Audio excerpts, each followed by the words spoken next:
রাসূল বলেছেন, قال رسول الله صلى الله عليه وسلم المسلم اخو المسلم, মুসলমান মুসলমানের ভাই, লা ইয়াজলিমুহু, এক ভাই আরেক ভাইয়ের প্রতি জুলুম করবে না, ওয়ালা ইসলিমুহু, একজন অপরজনকে শত্রুর মুখে তুলে দিবে না। মান কানা ফি হাজাতি আখিহি কানা আল্লাহু ফি হাজাতি, কোন মুসলিম যতক্ষণ তার ভাইয়ের অভাব মোচন করতে থাকে, আল্লাহ পাক ততক্ষণ পর্যন্ত তার অভাব দূর করতে থাকেন। সুবহানাল্লাহ। হাদিস শরীফের মধ্যে এসেছে, আল্লাহ রাসূল বলেছেন, আল মুমিনুনা কারজুলিন ওয়াহিদিন, মুসলমান একটি দেহের মতো, পৃথিবীর সকল মুসলমানরা একটি দেহের মতো। এই কথা বলতে গিয়ে আল্লাহ রাসূল নিজেই ব্যাখ্যা করেছেন, ইনিস্তাকা আইনুহু, যখন কোন মুসলমানের চোখে ব্যথা হয় তখন শুধু চোখে ব্যথা থাকে না, পুরা শরীরই ব্যথা অনুভব হয়। কারো চোখে যখন যন্ত্রণা হয়, ব্যথা হয়, চোখ উদয় হয়, ইনিস্তাকা আইনুহু ইস্তাকা কুল্লুহু, যখন কোনো মানুষের চোখে আঘাত পায়, চোখ কষ্ট পায়, তাহলে মনে হচ্ছে যেন পুরা শরীরেই আমরা কষ্ট পাচ্ছি। পুরা শরীরকে আল্লাহ তাআলা এভাবেই বানিয়েছেন।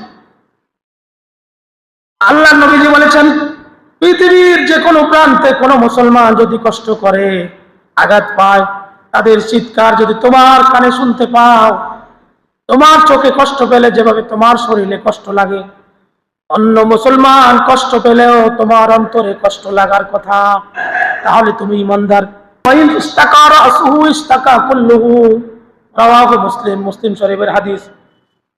কোন মুসলমানের মাথায় যদি আঘাত পায়, ইস্তাকা কুল্লুহু, মনে হয় তার পুরা শরীরে আঘাত পাচ্ছে, ব্যথা পাচ্ছে।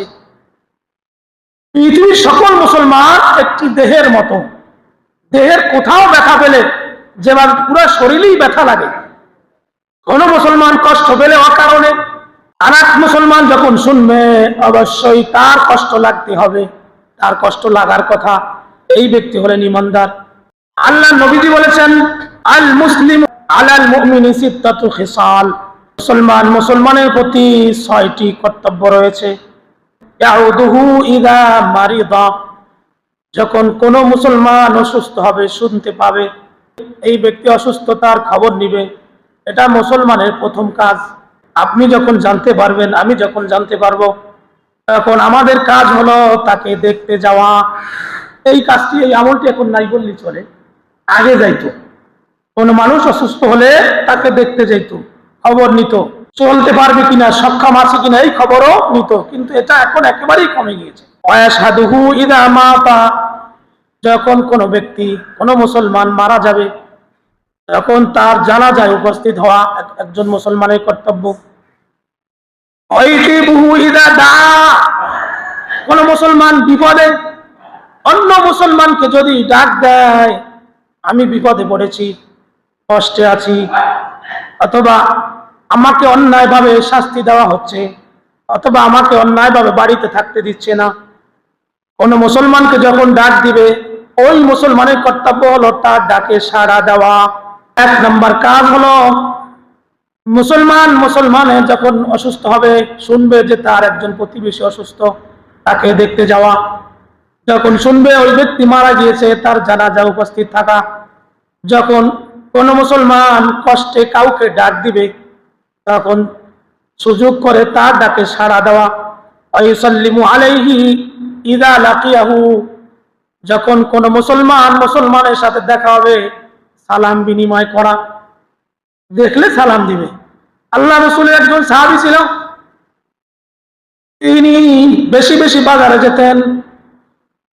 আল্লাহ নবীজির অন্য একজন সাহাবী তাকে জিজ্ঞাসা করলো, ও ভাই, তার নাম সম্ভবত আব্দুল্লাহ, আব্দুল্লাহকে জিজ্ঞাসা করলো, আল্লাহ নবীজি বলেছেন দুনিয়ার সবচাইতে ভালো জায়গা হলো মসজিদ, আর সবচাইতে খারাপ জায়গা হলো বাজার।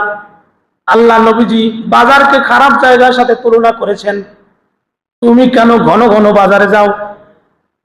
ওই সাহাবী বলতেছেন, বাজার খারাপ জায়গা আমি এটা জানি, কিন্তু আমি যে বাজারে আসি এর মধ্যে আমার ফায়দা আছে। আমি একটা কারণে ঘন ঘন বাজারে যাই, আমি যখন বাজারে যাই, যাওয়ার পথে নতুন নতুন মানুষের সাথে দেখা হয়, আর প্রত্যেকের সাথে সালাম বিনিময় করি। আবার বাজার থেকে যখন আসি, আবার নতুন মানুষের সাথে দেখা হয়, আবার সালাম বিনিময় করি। আমি এই উদ্দেশ্যে ঘন ঘন বাজারে যাই, শুধু মানুষের সালাম দিব, এই কারণেই আমি একটু বেশি বেশি বাজারে যাই। তাহলে আল্লাহ নবীজি বলেছেন ইউসাল্লিমু আলাইহি ইযা লাকিয়াহু, আমাদের সমাজ থেকেও সালাম উঠে যাচ্ছে। ইমাম সাহেব চায় তাকে মুসল্লিরা সালাম দিব, ধনী লোক চায় গরিব সে তাকে সালাম দিব, নেতা চায় কর্মী তাকে সালাম দিব, মেম্বার চায় তার চাইতে এলাকার লোক ছোট কে আছে সে সালাম দিব। এইভাবে স্তর হয়ে গিয়েছে। আল্লাহ নবীজি ছোট বাচ্চাদেরকেও সালাম দিতেন। ছোট বাচ্চারা কেঁদে ফেলতো, বলতো ইয়া রাসূলুল্লাহ, আমরা চেয়েছিলাম আপনাকে সালাম দিব, কিন্তু আমরা চেষ্টা করেও আপনাকে সালাম দিতে পারলাম না, আপনি আগেই সালাম দিয়েছেন। আর আমাদেরকে এমন পণ্য ইহুদিরা হাতে উঠিয়ে দিয়েছে, সালাম বিনিময় চলে গিয়ে মোবাইল যখন রিসিভ করি তখন প্রথম আওয়াজটা হয় আমাদের হ্যালো, কিন্তু প্রথম আওয়াজটা হওয়া উচিত আসসালামু আলাইকুম। আপনি যখন দেখবেন এই নাম্বারটা কোন মুসলমান ভাই কল দিয়েছে, তখন হ্যালো না বলে উত্তরটা হওয়া উচিত আসসালামু আলাইকুম। এটা আল্লাহ রাসূল শিক্ষা দিয়েছেন। কোন মুসলমানের সাথে দেখা হলে শুধু সালাম দিবেন। আর দেখবেন মানুষ মানুষকে সালাম দিলে ভ্রাতৃত্ববোধ বাড়ে, ভালোবাসা বাড়ে। শত্রুও কিছুদিন পরে বন্ধু হয়ে যায়। শত্রুকেও যখন বারবার সালাম দিবেন, প্রথম দিন একটু মুড লই থাকবো, তৃতীয় দিন দিবেন দেখবেন সে একটু তাকাইবো আপনার দিকে, কে সালাম দিল।